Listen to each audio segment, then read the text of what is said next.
know that the re-election of Donald Trump has a lot of people very worried about a lot of different things, like more people dying from lack of abortion care, more people dying due to LGBTQ hatred and lack of medical care. Lots of very real concerns. But today I want to talk about something that I don't see mentioned enough, which is food.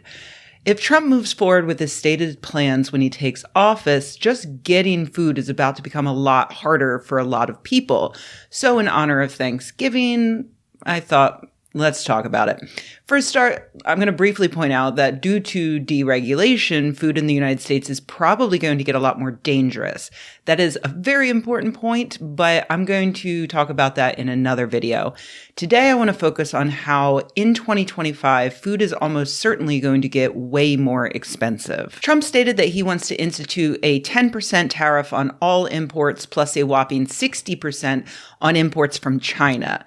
Every economist, every economic organization has pointed out that this will cost the average American a tremendous amount of money. For instance, back in May, the Peterson Institute for International Economics found that a lower bound estimate of costs to consumers indicates that the tariffs would reduce after-tax incomes by about 3.5% for those in the bottom half of the income distribution. Tariffs would cost a typical household in the middle of the income distribution at least $1,700 in increased taxes each year. The tariffs will certainly raise the cost of most of the things we shop for, and that includes food. Third Way, a liberal think tank, teased out what we can expect at the grocery store next year.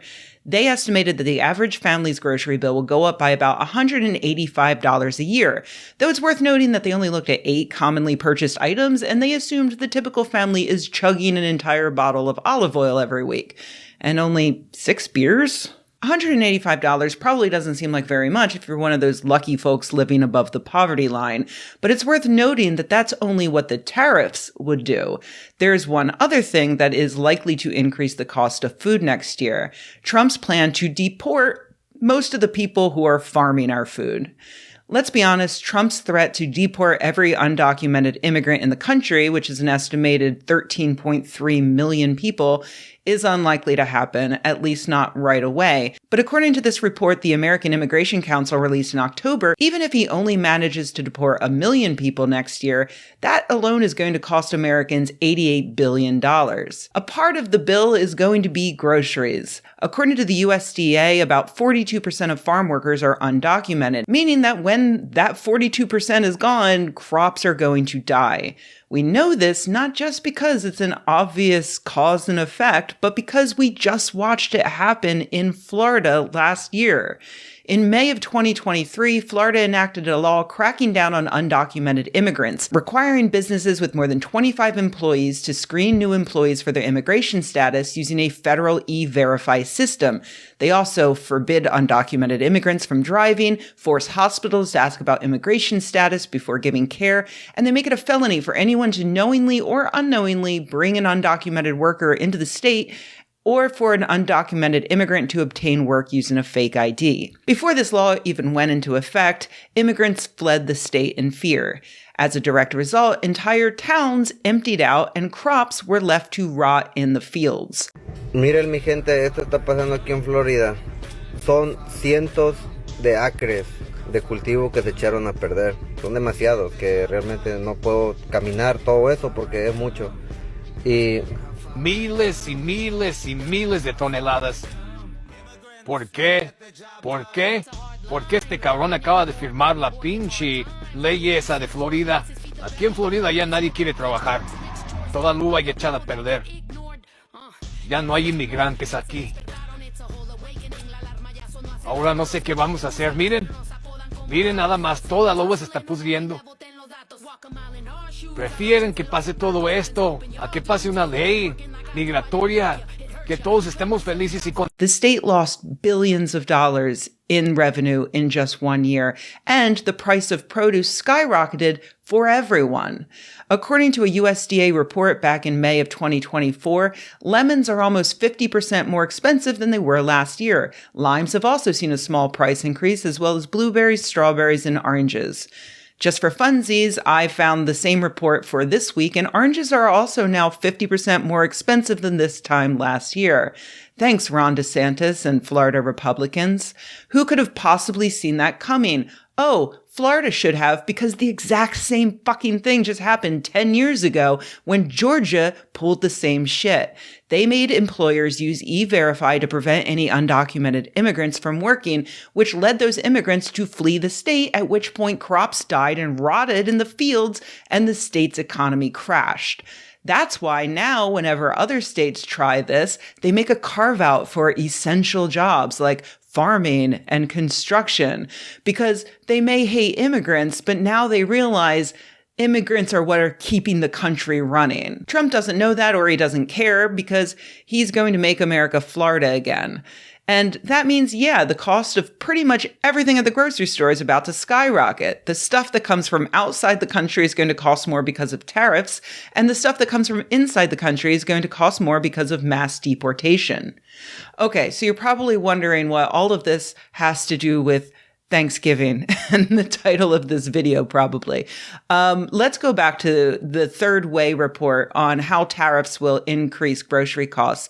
The biggest expenses on their average weekly grocery bill are meat, shrimp that they expect to move from $34 to $35, and beef, which they expect to increase from $27 to $28.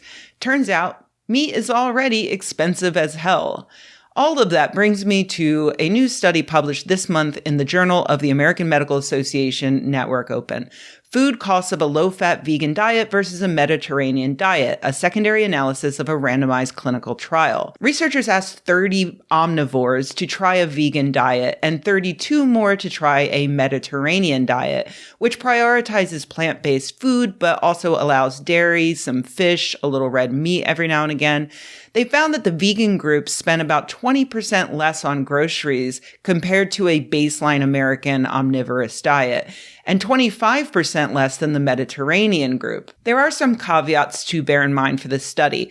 First of all, they relied on self-reporting, and also they didn't consider the average number of calories consumed by each group, though I don't think anyone's too worried about the average American dying of starvation anytime soon. Although I guess we'll see when those tariffs kick in.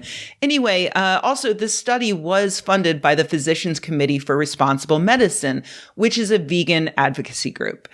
Pretty big conflict of interest, but it's worth noting that this latest study is in line with a lot of previous research.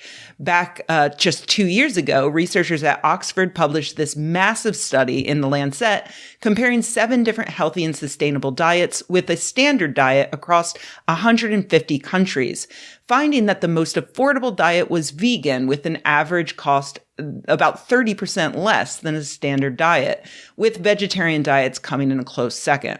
Flexitarian diets with reduced intake of meat and dairy were about 14% cheaper. Pescatarian diets were the most expensive, costing 2% more than the average diet, because meat is expensive and seafood is particularly expensive. In fact, they found that in high-income and upper-middle-income countries, meat makes up the greatest proportion of grocery costs at over 30%. And yeah, it's all about to get a lot more expensive.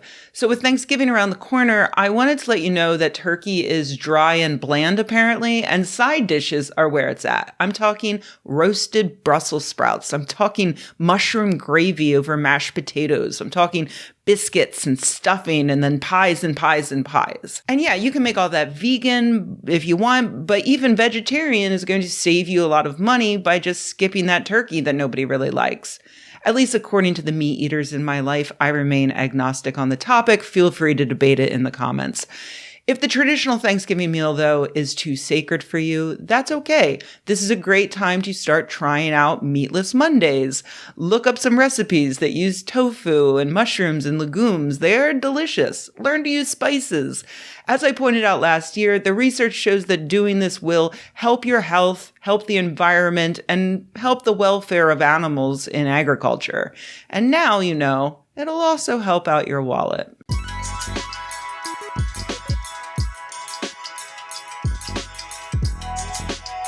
Hey everybody, thanks for watching. If you enjoyed this video, please give it a like. If you loved the video, please subscribe. And if you think the world could use more videos like this and you happen to have a few bucks laying around, head to patreon.com/Rebecca and join an awesome community of nerds like the people whose names you see on the screen right now. Thanks.